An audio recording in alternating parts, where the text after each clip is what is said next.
Inilah kisah seorang pemuda kaya yang menyamar jadi office boy. Kekasihku adalah karyawanku.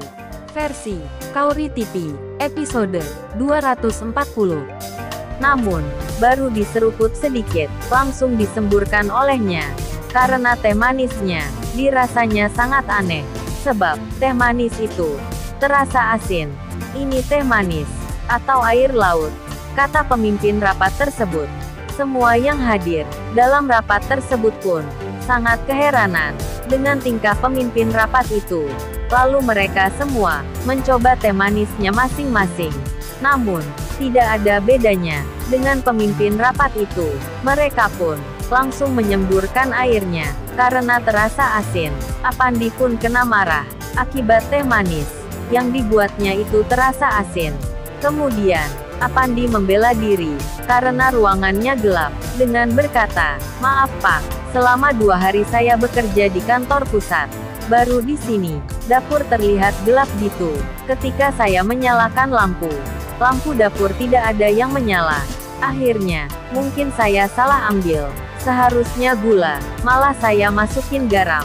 Karena suasana ruangan yang gelap, saya pun tidak bisa membedakan mana gula dan mana garamnya," kata Apandi. Kemudian dia menyahut, "Kamu kan punya HP, kan bisa disenter pakai HP-mu," saut ketua pemimpin rapat itu dengan nada bicara yang keras. Karena marah sama Apandi, Apandi pun tidak tinggal diam. Dia terus membela dirinya. "Maaf Pak, saya tidak punya HP yang sebagus seperti kalian. Saya hanya punya HP ini," kata Apandi sambil menunjukkan HP jadulnya yang memang senternya sudah rusak dan pecah. Pemimpin rapat pun mengusap wajahnya sendiri karena saking kesalnya. Lalu dia pun berkata, "Tapi kan, kamu bisa dicicipi terlebih dahulu, biar tidak salah memasukkan gulanya. Kamu kan punya lidah, bisa membedakan mana garam dan gula," kata pemimpin rapat itu. Namun, Apandi ini lagi-lagi terus membela dirinya. "Kalau saya cicipi pakai lidah saya, tentu kesannya tidak sopan Pak. Masa iya, gulanya saya cicipi terlebih dahulu, dan itu mau diminum oleh orang yang saya hormati. Itu sangat tidak sopan sekali. Kalau saya cicipi terlebih dahulu," saut Apandi. Ketua pemimpin rapat tersebut pun diam. Karena jawaban Apandi ada benarnya juga. Namun, hadirin yang lain, mereka makin geram dengan jawaban Apandi itu. "Kamu ya, saya perhatikan. Dari tadi jawab melulu. Apa mau saya pecat?" kata salah satu yang hadir di ruangan tersebut. Ketika mendengar itu, Apandi pun langsung terdiam. Dia tidak menjawab apa-apa karena dia takut dipecat. Sebab kalau dipecat, tugasnya akan sia-sia untuk menyelidiki kasus tersebut. Sehingga, dia memilih diam, agar misinya itu tidak gagal karena ulahnya. "Sudah, diam semaunya. Kamu, silahkan bersihkan ruangan ini," kata ketua pemimpin rapat, yang menyuruh Apandi untuk membersihkan ruangannya. Apandi pun langsung bergegas untuk membersihkan ruangannya, biar tidak kena marah lagi. Kemudian, mereka semua membahas perihal bagaimana agar korupsinya lancar dan tidak diketahui oleh orang dari kantor pusat. Mereka semua membahas itu di depan Apandi karena mereka menganggap bahwa Apandi ini bukanlah penghalang bagi mereka. Sehingga, mereka pun dengan tenang dan nyaman membahas korupsinya itu dan mempersiapkan perannya masing-masing supaya tertata dengan baik. Namun Apandi terus merekam mereka dengan ponsel Android miliknya yang sudah diselipkan agar tidak diketahui oleh mereka.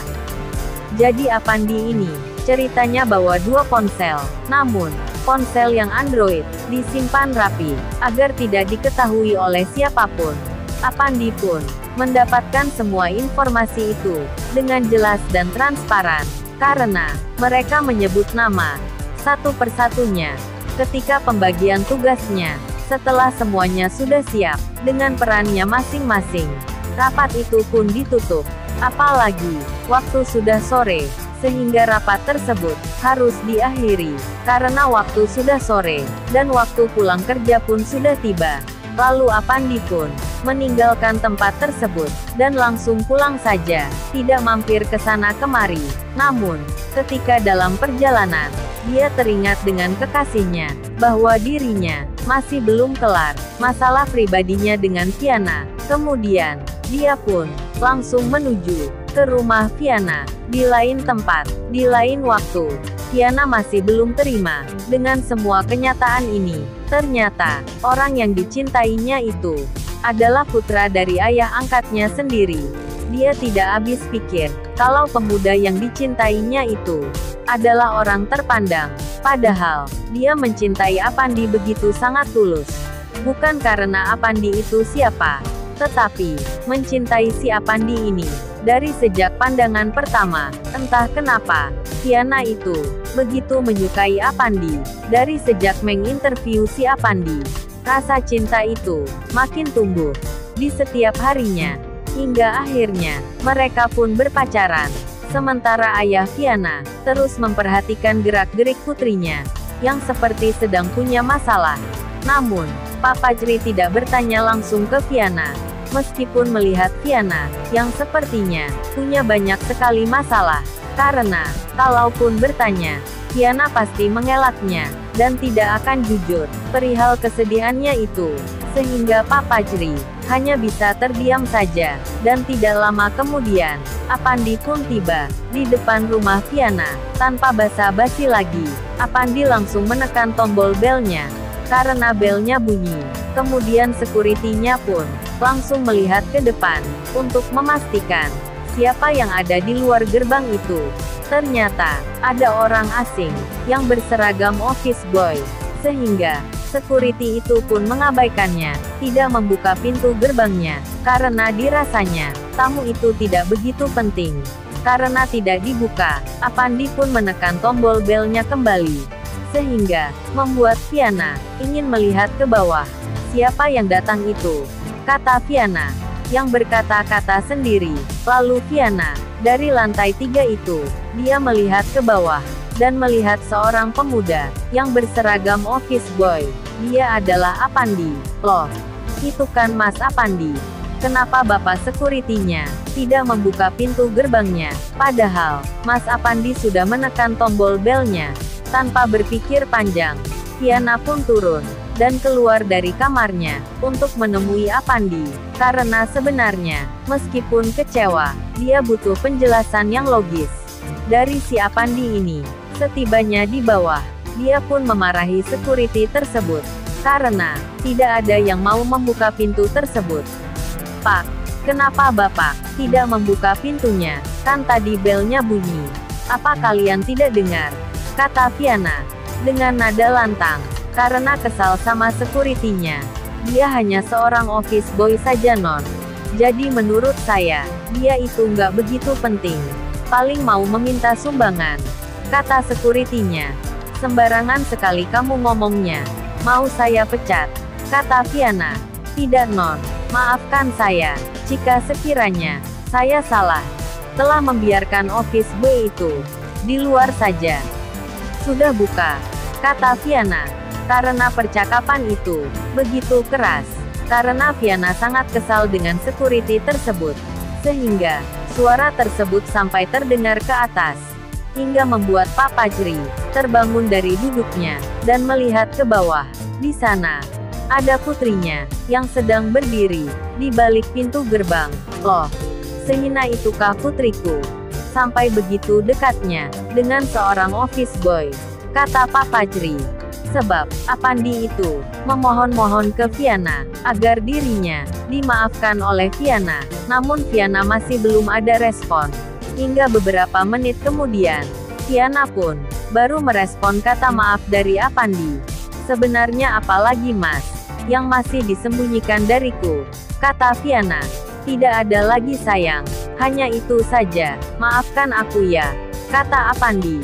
Kemudian Viana pun tersenyum dan mau memaafkan Apandi.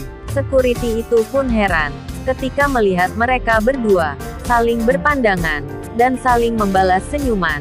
Security itu melihatnya, karena dia tidak jauh dari lokasi mereka berdua. Jadi, security itu, selain melihatnya, dia juga mendengarkan percakapan mereka. Selepas Viana memaafkan Apandi, dia pun langsung menyuruh security tersebut agar segera meninggalkan lokasi, karena diperintah oleh Viana.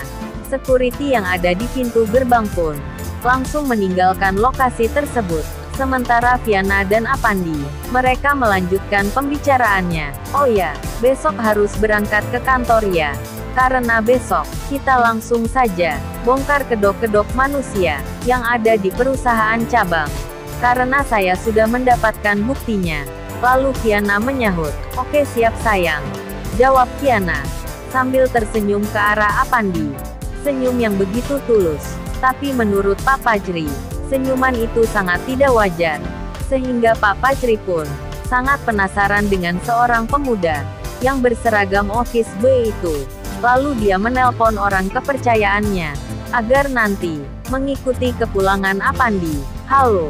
"Iya halo juga Pak, tolong kamu ikuti, dan kamu harus cari tahu di mana rumah orang yang saat ini sedang mengobrol dengan putriku. Mereka berdua sedang berada di pintu gerbang rumahku. Tolong cek dan cari informasi tentang pemuda itu." Lalu dia menyahut, "Baik Pak, perintah akan segera dilaksanakan." Setelah mendapatkan telepon dari Pak Fajri, dia pun langsung menuju ke pintu gerbang. Lalu, bagaimana kisah selanjutnya? Subscribe channel ini untuk mengikuti episode berikutnya. Terima kasih.